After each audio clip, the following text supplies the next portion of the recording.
Hi again, everyone. Miss Tiffany here with another story this week. And if you've seen my other video from Monday, the stories I'm doing this week are all fairy tales or folk tales. So on Monday, I read The Little Red Hen from my big book. The title of this story, I realized I didn't mention it on Monday, is a collection of stories for 4-year-olds. Because my son got this for his 4th birthday. So these are fairy tales and folk tales and poems that 4-year-olds might like. But even if you're 3, it's okay. You can still enjoy them. So I'm going to open to our table of contents again. And today the story I want to look for in this book is titled Cinderella. So here's Cinderella, and it's on page number 26. So I'm going to open to page 26. So this book has lots of different stories inside of it. So you have to flip through until you find the one that you like. And then, like I mentioned before, these stories are a little longer and don't have quite as many pictures because of the kind of book we have. So if you feel like you don't want to look at the picture anymore, you could just close your eyes and listen or imagine other things in your mind. But we're going to get going. Cinderella.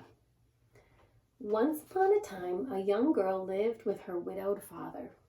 He remarried, but his new wife was mean to the girl, and so were her 2 daughters. They made her do all the housework and sleep by the fireplace among the cinders and ashes. They called her Cinderella. One day, an invitation arrived. It was to the palace ball, where the prince would choose a bride. Cinderella's stepmother was sure one of her daughters would marry the prince. So she made Cinderella work night and day to stitch their ball gowns, polish their shoes, and curl their hair. But Cinderella longed to go to the ball herself. Her stepsisters just laughed. "You don't have a pretty dress, and you are always covered in soot and cinders," they said. Tears ran down Cinderella's face as she helped her stepsisters into their dresses and jewels. At last they left for the palace. "If only I could go too," Cinderella sobbed. Suddenly there was a sparkle of light in the kitchen, and a fairy appeared. "Don't be afraid, my dear. I am your fairy godmother," she said, "and you shall go to the ball." The fairy godmother told Cinderella to find a pumpkin, 4 white mice, and a black rat. With a wave of her wand, the fairy godmother turned the pumpkin into a golden coach, the 4 mice into 4 white horses, and the rat into a coachman. "How wonderful!" Cinderella cried. "But I can't go to the ball in these rags." The fairy godmother waved her wand again. Cinderella's rags turned into a beautiful ball gown, and glittering glass slippers appeared on her feet. Cinderella looked lovely.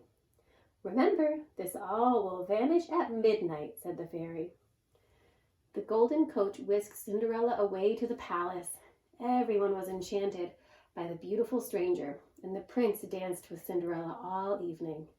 Suddenly, the palace clock struck midnight. Cinderella hurried away down the steps, leaving a glass slipper behind. She quickly jumped into the coach and it drove off. Soon Cinderella found herself sitting on the road beside a pumpkin, 4 white mice, and a black rat. She was dressed in rags and had only 1 glass slipper left to remember her magical evening. The prince found the glass slipper on the palace steps. He could not forget the girl he had danced with all night, so he set out to visit every house in the land until he found the girl who fit the shoe. At last he came to Cinderella's house. Cinderella scrubbed the floor while she watched her stepsisters try on the glass slipper, but the delicate shoe didn't fit them. "May I try, please?" asked Cinderella. "You didn't even go to the ball," laughed the stepsisters. "Everyone may try," the prince said. Cinderella sat down. Her foot slipped easily into the glass slipper. "It's you," said the delighted prince. Will you marry me? At that moment, the fairy godmother appeared and turned Cinderella's rags back into a ball gown. Cinderella took the other slipper from her pocket. Yes, Cinderella said, it was me, and yes, I will marry you. Cinderella's stepmother and stepsisters were furious. The couple married the very next day and lived long, happy lives together in the palace. Meanwhile, Cinderella's mean stepmother and stepsisters had to do their own cleaning, and they never went to another ball at the palace again. The end.